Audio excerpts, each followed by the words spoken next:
Welcome back, guys, to part two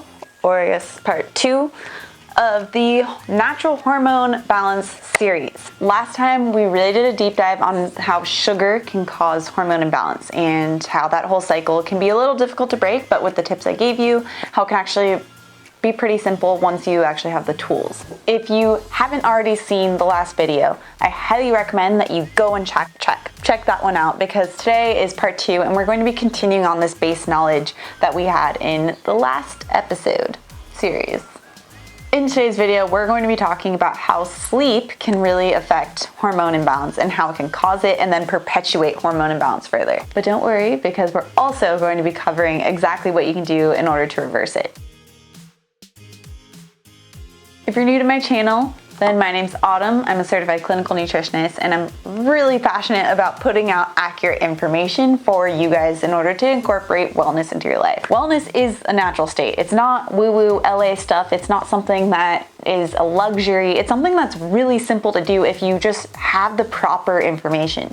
You don't need to spend hundreds or thousands of dollars a month or a year or whatever on your wellness routine. It's actually quite simple, and that's what I want to share with you guys. All right, so like I said, today we're talking about sleep. Sleep is awesome.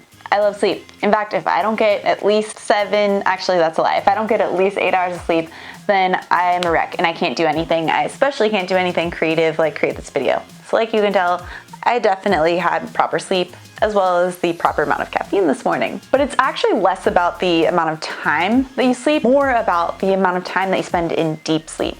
So deep sleep is something that should take up about 20% of your sleep, and it's where most of the restorative action happens. So during deep sleep, that's where you get muscle recovery from the previous day. That's where your mind starts to process things that you saw or you experienced the day before and stores them as memories. A lot is really happening at the cellular level in order to repair your body. If this gets disrupted, then that means that your body's playing catch up the next day.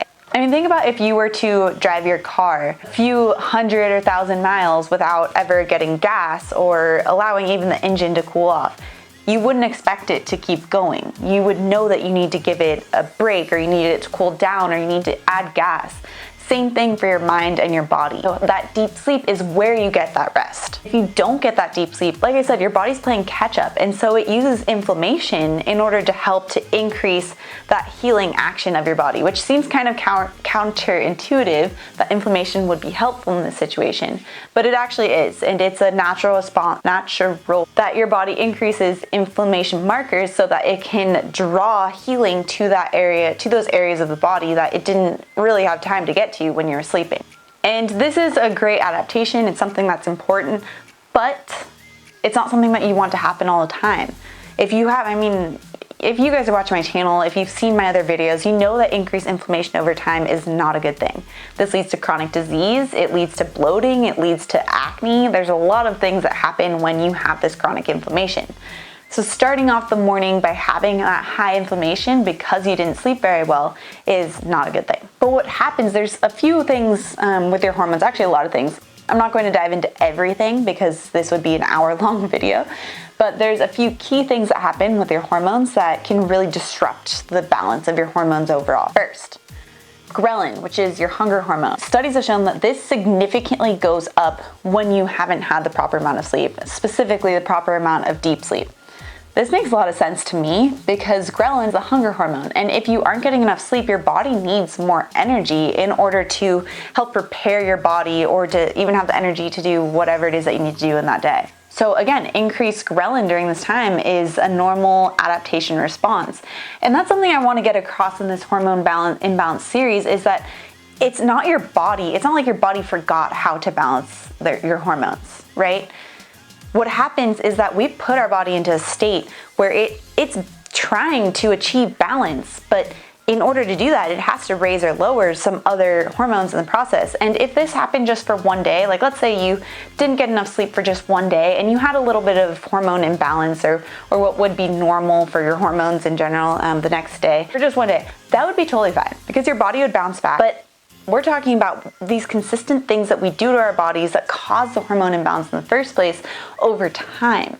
And that's what leads to problems. So again, your body knows what it's doing. If it didn't do these things, then we wouldn't be able to survive. So it's increasing or decreasing these hormones for a reason. But it's our job to remove that interference, to remove the problem in the first place, so that we don't have to have those changes in the hormones because our body's in a healthful state.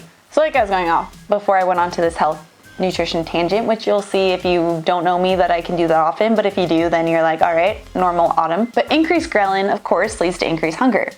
And one of the things that happens when you increase hunger is that your body really starts to crave sugar, because that's a fast source of energy. And if you haven't watched the first video in this series, make sure that you go do that right now, because like you guys know, increasing your sugar intake will also cause hormone imbalance. So then what do? How do you achieve this balance, and how do you get normal, good sleep? So I'm going to be going over, like I said, this is a 7-part series. There's a lot of these things that you'll start to notice intertwine with each other. You like that dance? Believe it or not, I was actually on dance team, but I think I lost the skills. You'll start to notice that as one hormone comes out of balance, so do the rest, because they all have to sort of react to the situation of what's going on. There's never an isolated incident in your body. When something is going wrong in your body because of your environment, then there's something going on with the rest of your body too. So again, this goes back to nutrition philosophy. Remember, your body is a whole system. It's not an isolated part. Something's going on with your heart. There's something also going on with your GI tract or kidneys. Your body is all connected. So just remember that. Okay, so what do? One of the best tips that I can give for making sure that you get enough deep sleep, because remember, deep sleep is monitored by melatonin. I mentioned that in the last one, so you guys know a little bit about that's the sleep hormone that helps to keep you to stay asleep. So you want to increase melatonin.